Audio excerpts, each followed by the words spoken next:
But what about the whites?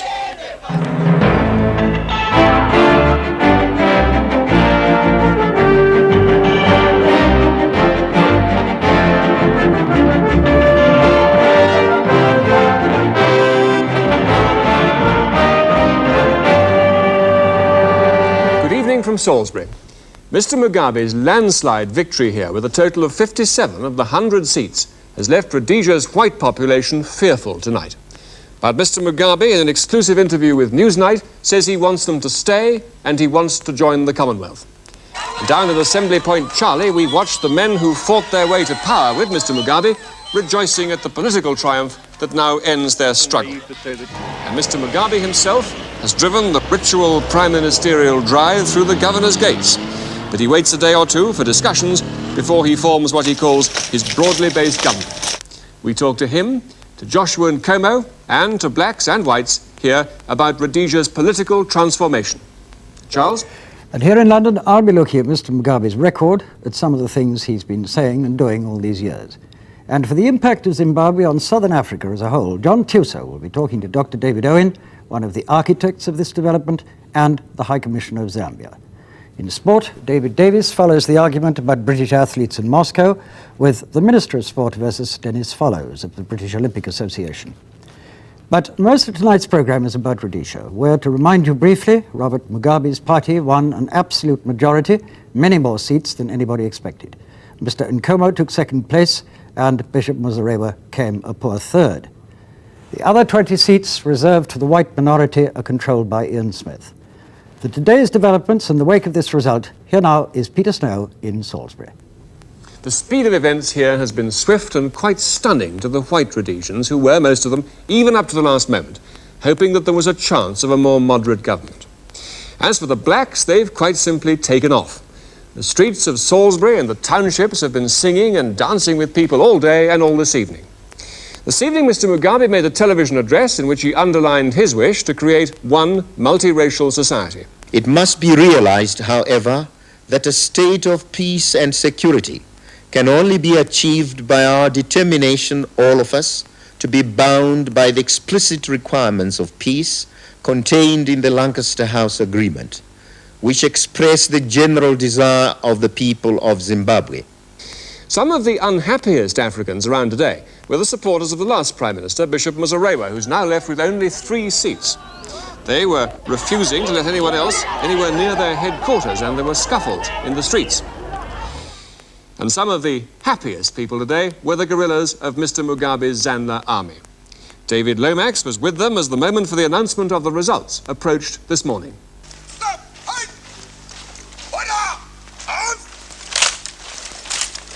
In Assembly Camp Charlie, there are 1,500 of Mr. Mugabe's Zanla guerrillas. They've based themselves in a derelict mission only 10 miles from the borders of Mozambique and are surrounded by the wilderness of a vast tribal trust land.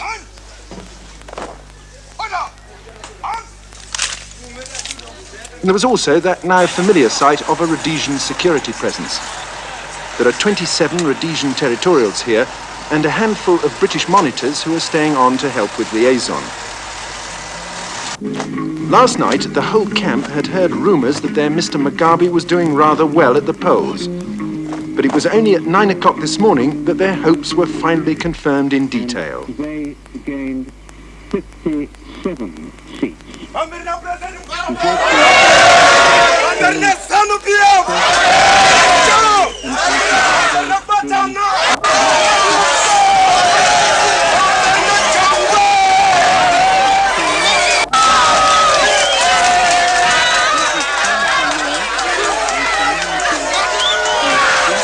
do you feel about the result, the news of the result you just heard? Well, I feel they are free and fair. They are very good and exciting.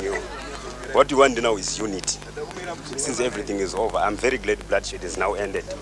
And I hope everybody, part and parcel of this country, is going to follow the next government. What do you feel about the result? Well, I feel very good, feel very victorious.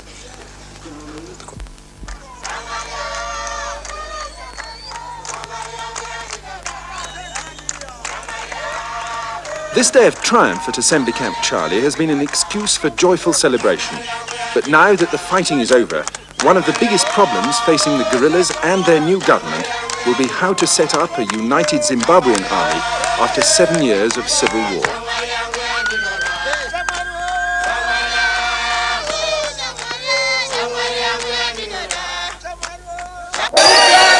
Meanwhile, with the army looking on, in the township of Harare, soon to give its name to Zimbabwe's new capital, just about everyone seemed to be a Mugabe supporter.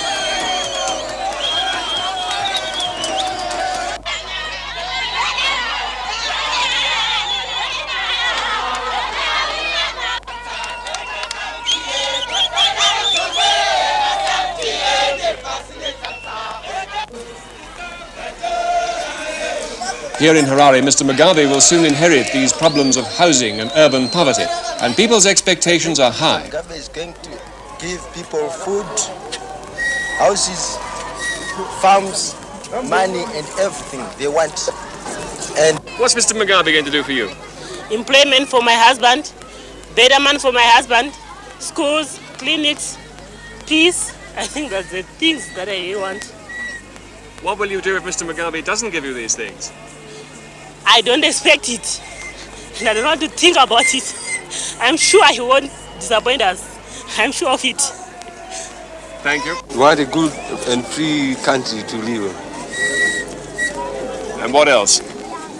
Jobs, good houses, better pay, and things like that. Do you think Mr. Mugabe... I'm very happy about the victory of Mr. Mugabe, and I'm expecting big changes, such as people in the squatters will be removed to good houses. In the jobs, we'll be having equal jobs, equal money, and everything like that. There will be no racial discrimination between people. How will you feel if Mr. Mugabe fails to bring these changes? Well, that we'll leave it to the people. Within an hour of the news breaking this morning, Mr. Mugabe's supporters were pouring into the city centre. It wasn't a sight this smart and mainly European business section had seen before.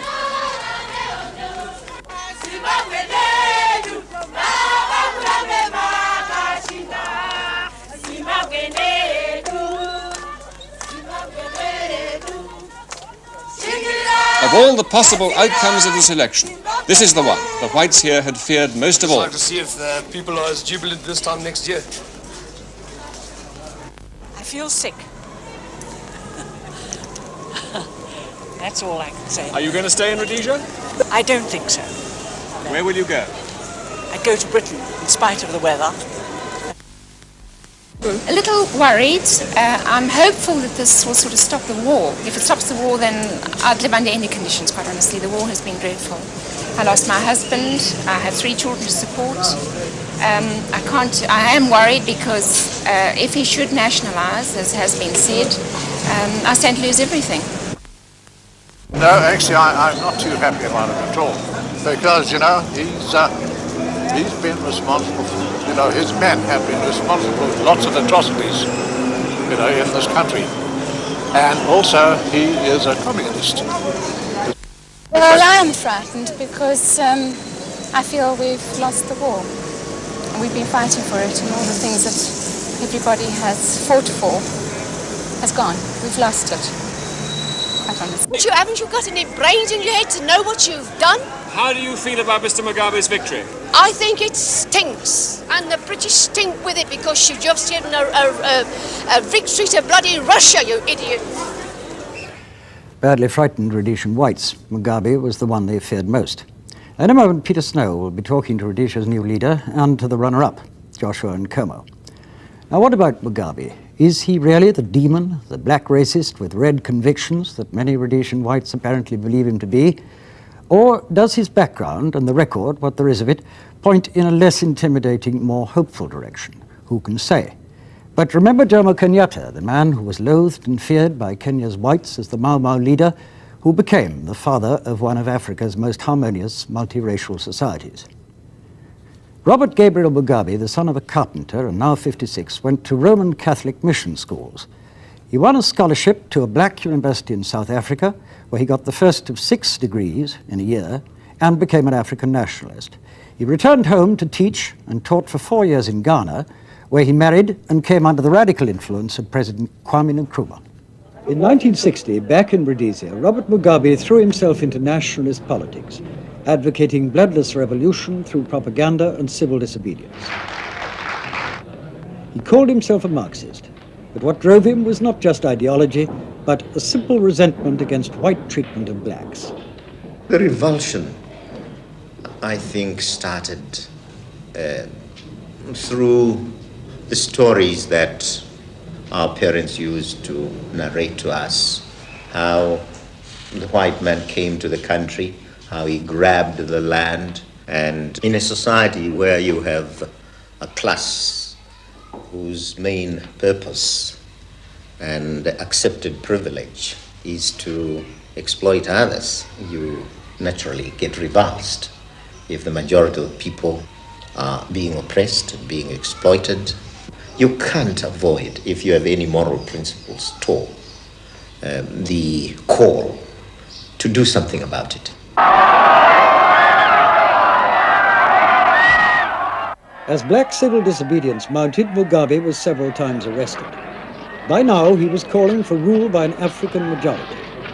He said he would negotiate with the British, but not with the Rhodesian white majority. He denounced them as cowboys, and he was arrested for that. In 1964, the government cracked down on the whole black nationalist movement. This time, Mugabe was detained without trial for 10 years. He used his time in jail to teach and to study, passing 3 law exams. On his release, he slipped across the border to Mozambique, where the new Marxist Frelimo government gave him refuge. There he founded his own Zimbabwe African National Liberation Army, ZANLA. Many of his old comrades, some of them former fellow prisoners, joined him. The Central Committee, the High Command, the General Staff, Zimbabwe, By now, Mugabe was convinced that only violence would bring about radical change. There was the whole history of our having tried non-violent methods. They had failed completely. And neither the settler regime nor Britain heeded our cries. They just wouldn't move. They wouldn't yield an inch. And so we decided, without any qualms about it, that armed struggle would be the right thing.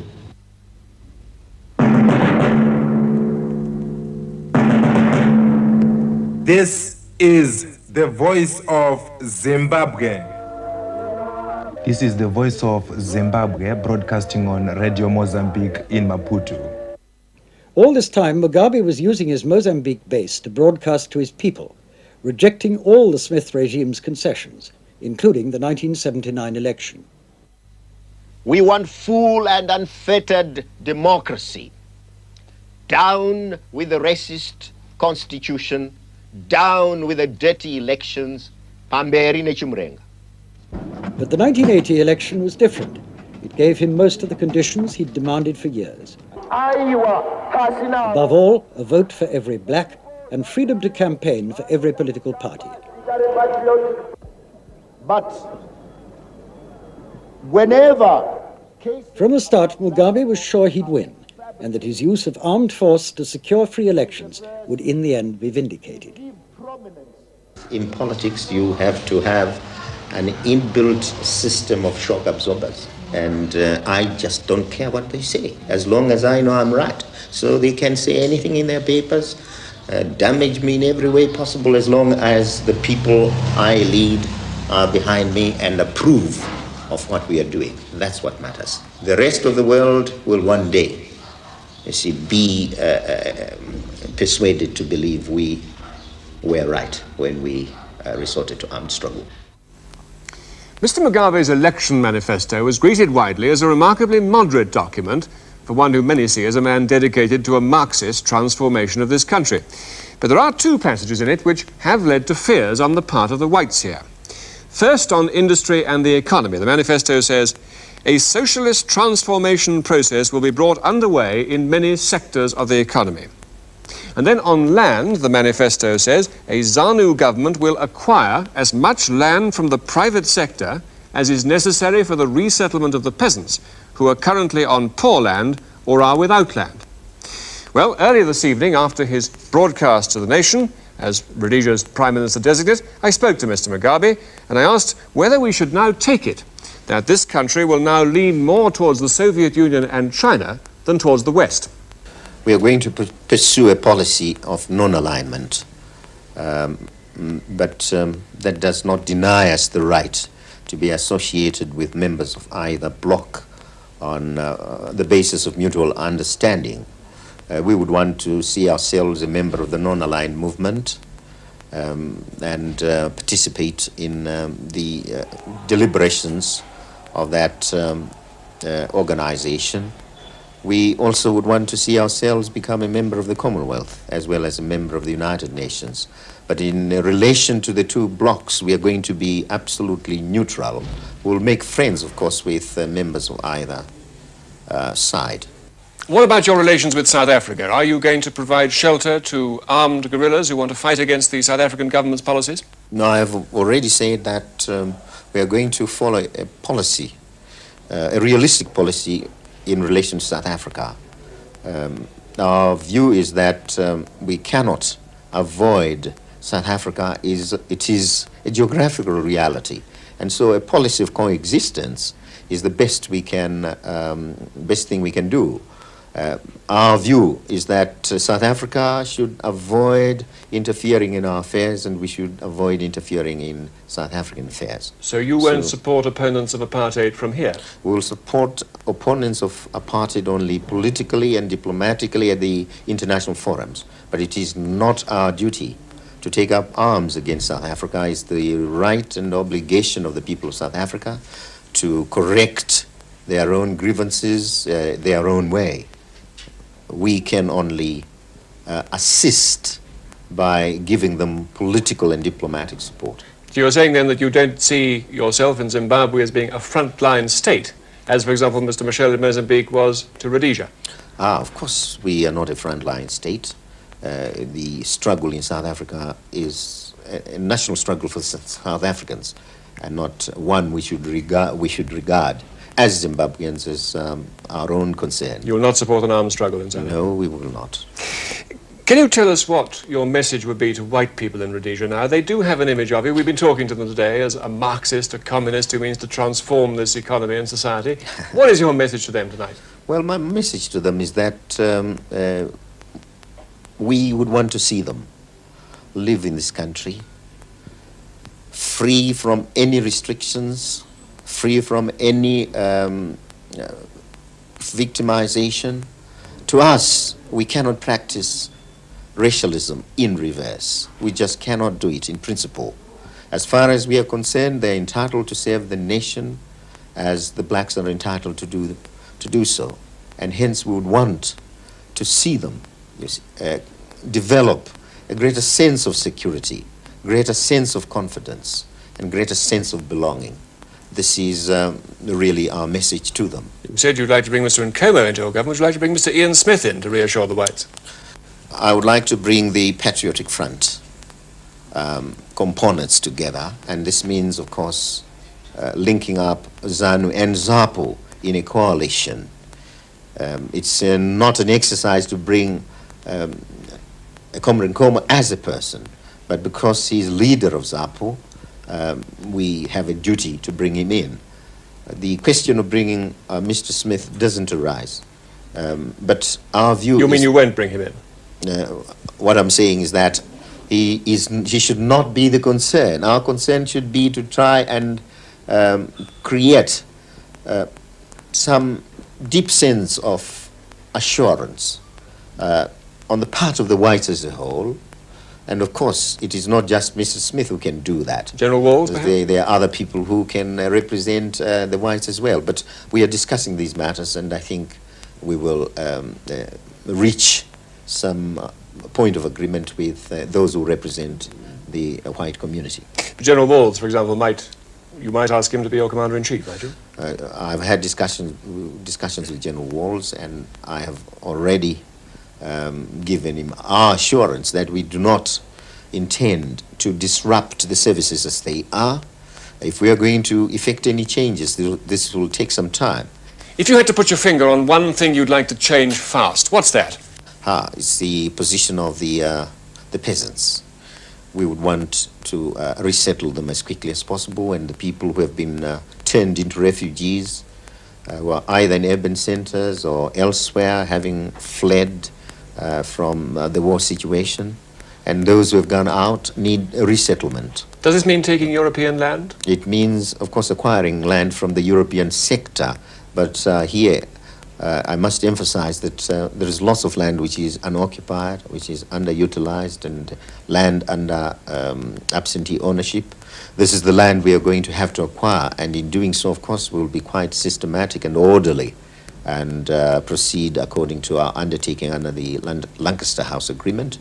That means, of course, compensate those whose land will be acquired. And finally, how do you feel tonight? I feel very overjoyed, but overwhelmed, as I have said. I think the victory we have achieved is a humbling one, and the weight of the responsibility that is now on our shoulders is not a slight responsibility. The people who voted Mr. Mugabe into power were mainly the Shona people of eastern Rhodesia. In the eastern provinces, Mr. Mugabe won 56 seats to Mr. Nkomo's 5. In the western provinces of Matabeleland, that's the stronghold of Mr. Joshua Nkomo, he took 15 seats to Mr. Mugabe's 1. And the political divide at the moment looks very like a divide between tribes. Now, Mr. Nkomo, is this a country in two parts? No, I don't think so. I don't think you're correct when you say the divide into tribes. Because if you talk of Shona and Ndebele, these are not tribes. These are a collection of tribes. They speak different languages, don't they? They speak different languages. There may be a variation of languages, but it is not correct to say Shona and Ndebele are two tribes. Is there a danger that the divide, whether it's tribal or political or otherwise, in this election could have the seeds in it of a sort of even of fighting between you and the rest of the country? No, I don't think so. I don't think that there would be fighting, and if there's a fighting, it would not be based on tribe or any divide of that kind. It appears, one would say this in the face of it, but I do not think so. You have got to consider that our party, ZAPU, which is Patriotic Front now, is not a tribal party. 90% of the members of the executive are what you call the Shona, the group of tribes under this terminology. So I don't think it is correct that one would say the consideration was of tribe, considering the setup of the executive. Are you still very bitter at the campaign that Mr. Mugabe waged? I never was bitter. That's one thing I don't have. Why do you think so? You appeared at one stage, a number of stages, to be referring to him as Idi Amin. I know you didn't mention him by name, but you did mention that Idi Amin was campaigning in Rhodesia. No, I didn't say that. I didn't say Idi Amin was campaigning. I said if there are people who compel you by force, who want to get votes out of you by compulsion, then you must be careful that you do not elect an Idi Amin. Who were you referring to? I referred to people who did. It was not just Mr. Mugabe. One person. I'm not going to say those things. It was not just one person. It was not just one party. There were two or so parties that were doing that type of thing. Well, whatever you felt at the time, what do you feel about Mr. Mugabe now? Will you join his government? Well, that depends on our negotiations. We're going to talk about this. But would you like to? Well, it's not a question of liking. He'd like you to. Well, I don't think it's just liking to.